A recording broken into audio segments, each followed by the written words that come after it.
This is Hayden from SHC TV. Today I'm very lucky to be joined here in Manchester by Jamie Moore. Jamie, how are you doing today? I'm alright, thank you, mate.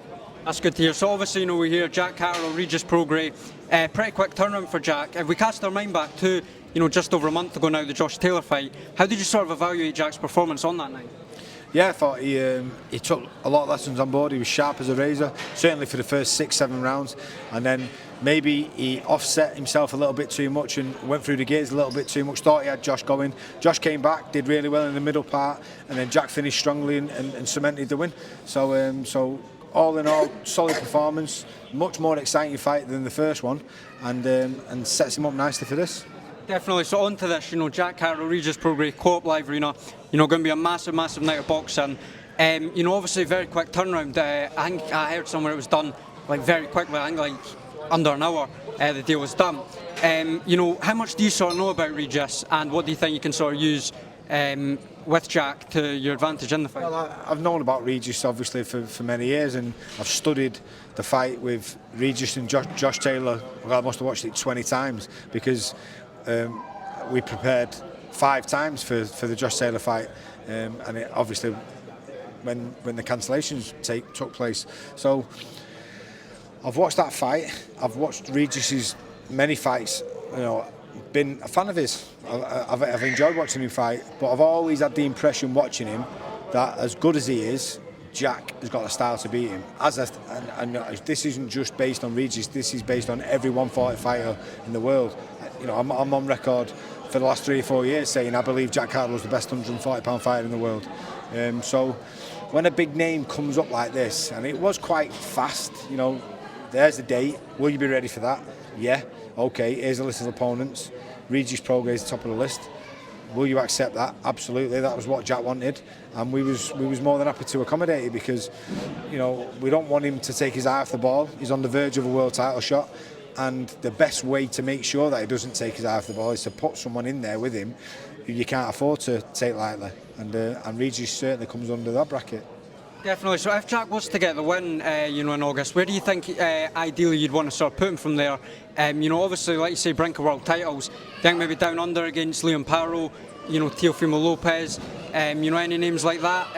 Where do you think Jack sort of goes from here if he was to get the win? Well, listen, first and foremost, we've got a huge fight in front of us, but all being well, Jack coming through that, regardless of where the fight is, regardless of who it is, I just want a world title fight for him. Eddie's promised him, you come through this, I'll get you the world title. So whether it be Teofimo in America, over here, in Saudi, or whether it's Parrow in Australia, I don't care. I just want a world title shot for Jack Catterall. Definitely. So obviously, last Wednesday, I think it was the launch press conference for the massive Riyadh season card at Wembley. Stacked at the top of the bill with Joshua Dubois. How do you sort of see that one going? Yeah, I just, a few people have asked me the same question, and I just feel like even as much as Dubois has improved over the last couple of years, and he's had those couple of losses and setbacks, but he's learnt from them and he's got better from them, I just feel like he's getting AJ at the wrong time. I feel like AJ's in the form of his career. He's got that spite about him, where you could see in the round table discussion what they had, and he's only 26, Dubois. I think he'll be a part of the heavyweight division for a good few years, but I just feel like he's getting AJ at the wrong time. Definitely. So, obviously getting into training, I was speaking to Jack earlier and he said, always in the gym, all year round.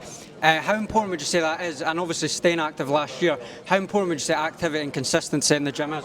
Well, I think the reason why he's been able to perform the way he did, first of all in the first Josh Taylor fight, and then secondly, as time's gone on, he's had inactivity in between that, but he's always been able to perform.